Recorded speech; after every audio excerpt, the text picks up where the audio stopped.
What's up everyone?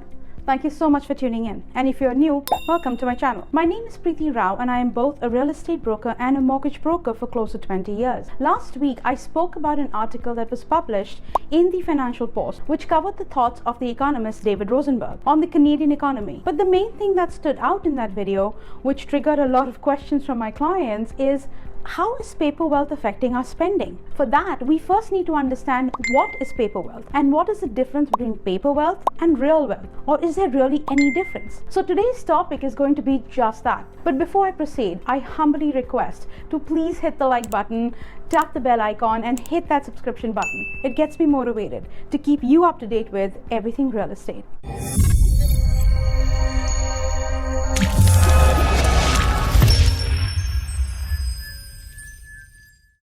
So first, let's define paper wealth. When it comes to paper wealth, it is defined differently depending on which field you're from. In accounting, it holds a unique definition. When it comes to the stock market, it's different.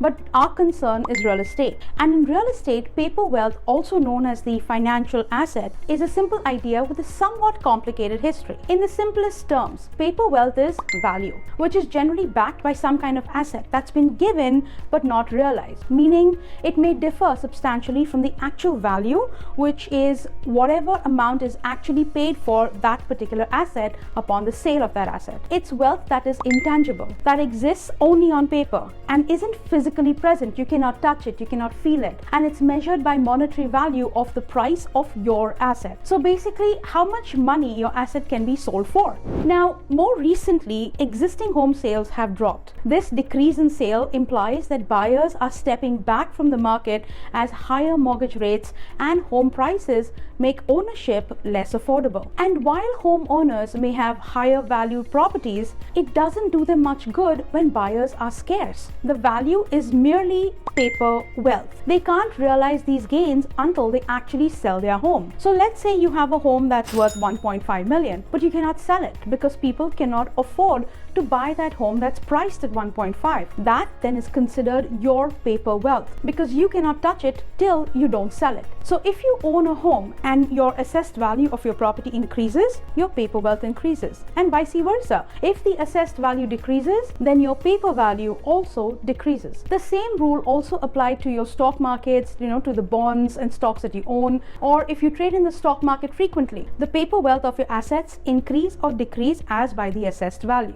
Now, a lot of people mix paper wealth with real wealth, which is the contrast of paper wealth. To define real wealth, let's just take the earlier example of you owning a property that's worth 1.5 million. Let's say it's free and clear. You don't have a mortgage on it. Now, as per the comparables, your home can go for 1.5 million. But with today's decreasing market and increasing interest rates, the offers that you are getting are just about 1.2 million. That's a hit of $300,000 in the so-called value of your home. That 1.2 million will be considered the real value of your property, and once you sell it for 1.2 million, you are now confirmed that the paper value of your property was not 1.5 but 1.2 million instead. See, the thing is, people associate their wealth by their paper wealth all the time. The higher the value of their home, the richer they feel. It's normal. We all do that. We like to believe that our net worth is higher even though our income is the same. But the fact that your neighbor sold his home for a higher price automatically makes you richer, gives you some kind of an internal satisfaction, that balloon pride to stand tall and announce, my net worth is. But what's happening today is that the falling house prices are actually starting to have a real negative psychological effect on people as they are seeing their paper wealth literally disappear. Somehow they feel a little less rich and they automatically spend less money. So even though the gains may have only been on paper, the effect of these gains being lost is actually real. The reduction in the perceived wealth will lead to a reduction in the voluntary spending, in turn helping reduce inflation and hopefully reaching some kind of normalcy around this time next year. So if you like this video, click on the boxes on the screen. Once again, my name is Preeti Rao. My contact information is in the description box below. Make sure to hit like, share, subscribe, the bell icon so you don't miss any future videos. Thank you so much for watching, and don't forget to call me because I hold the key that opens the door to your dream home.